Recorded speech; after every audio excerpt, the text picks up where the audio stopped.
Hello everybody, this is Steve again here. Well, today's the 25th of February 2023, and after 3.5 years since we found this place here, I thought I'd just come back and just do a short video on this one, because it's still here.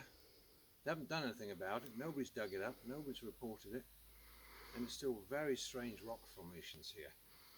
And I'm right next to it to give you a sense of proportion, size. I mean, look at the size of this rock above me. This is one example, supported by these much smaller rocks underneath. And in between here, it has some sort of like substance which is crumbling. We're not sure what this mineral is, but was keeping these rocks sort of sealed together. But it's so old that it's crumbling to bits. And my daughter here is, with the camera, is afraid old things are going to collapse soon. That's what it looks like. It's even got these completely smooth holes in the rocks. Now, we don't know if these were put here in more modern times for whatever reason, I don't know, but we find these structures very strange, and it's not just here. They go all the way around the mountain. And you look over here and you think, why do you have a massive rock on top of smaller ones? You're not taught to build like that at school. You're taught to put foundation stones on the bottom, smaller rocks on the top. I believe these are cyclopean buildings and structures that were built a very, very long time ago. I believe in pre-flood times, something like 5,000 years ago. That's what I really do think that's the case. The only difference is cyclopean structures generally do not have mortar between them, while these do. But this mortar is so old, like it's crumbling, and to me, strange enough, it looks like lava. But how can that be? It is true that these hills here were volcanic about 2,800 years ago, pretty recently in geological terms. It was volcanic here, but these kind of rocks are not from here.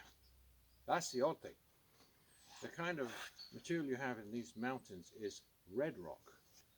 It's from, because of being volcanic, and you even see sometimes the sands coming down, you can tell this was covered in water at one time. But something changed geologically here, where some structures that are a much lower level have been lifted up higher, as you find in Machu Picchu. In Machu Picchu, you find structures like this that have been proved to have been at sea level and were moved up to 13,000 feet up. Because this kind of rock is not native to these mountains. I know, if as fantastic as that is, how could rocks be moved higher up? Well, there was a great catastrophe, like 4,500 years ago with a great flood. And according to the Bible, we also had the Tower of Babel, where after that collapsed, people were driven to the four quarters of the earth, and the whole planet, all the continents moved apart. Well, I think this shows something very interesting which defies modern science. You can't explain these structures, and they keep it hidden. They just don't bother with it. I tried to talk to them and tell them, look, you got those structures up in the mountains, you should dig it up. What they say, the authorities, no, we keep it all hidden and in the ground to preserve it. The worst lame duck excuse I've ever heard.